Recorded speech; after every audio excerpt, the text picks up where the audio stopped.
Tyrants don't burn books anymore, they ban them. Books are being banned at an incredibly high frequency. Books featuring characters of color and LGBTQ+ characters.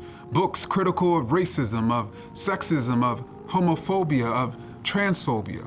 1,586 books have been banned in schools over the last 9 months. 22% of them directly address issues of race and racism. More than 800 authors have been banned. 43 authors have been banned at least 5 times.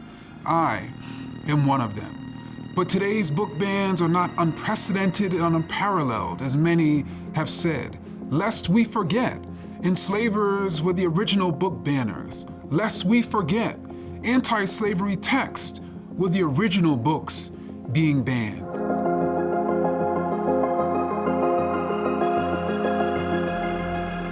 The history of banning anti-slavery books often begins in 1852 with the banning of Uncle Tom's Cabin by Harriet Beecher Stowe. But like book bans, this origin story erases history. The first anti-slavery book to be banned was written 3 decades earlier, not far from where I sit today in Boston. David Walker, a 33-year-old author, owned a used clothing store, but spent his time aiding the poor and runaways and organizing alongside Black abolitionists like Mariah Stewart. He did not address his 76 pages to white Americans. David Walker wrote and self-published an appeal to the colored citizens of the world in 1829. The whites are dragging us around in chains and in handcuffs to their new states and territories to work their mines and farms to enrich them and their children. And millions of them believing firmly that we, being a little darker than they, were made by our Creator to be an inheritance to them and their children forever. The same as a parcel of brutes. Are we men? Walker practically shouted from the page. I ask you, O brethren, are we men? Did our Creator make us to be slaves? It was a battle cry. Are we human?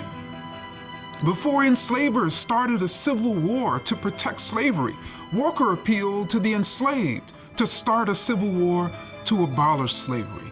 Walker stitched book copies into the lining of jackets he sold to Black sailors heading south. In 1830, Southern legislatures, dominated by apoplectic enslavers, banned the so-called seditious book, as their book banning was fast becoming absolute. Enslavers in Charleston and New Orleans even arrested Black distributors of the appeal. After 60 copies were found in Savannah, enslavers passed a law that restricted Black sailors from even leaving their ships to go into the city. Today's book banners are also passing laws restricting the distributors of anti-racist books, librarians and teachers. Efforts to ban books that are critical of slavery are today's efforts to ban books that are critical of racism. Enslavers are close. To see today's book bans from the lens of history is to see the legacy of enslavers, and their legacy is anything but human freedom.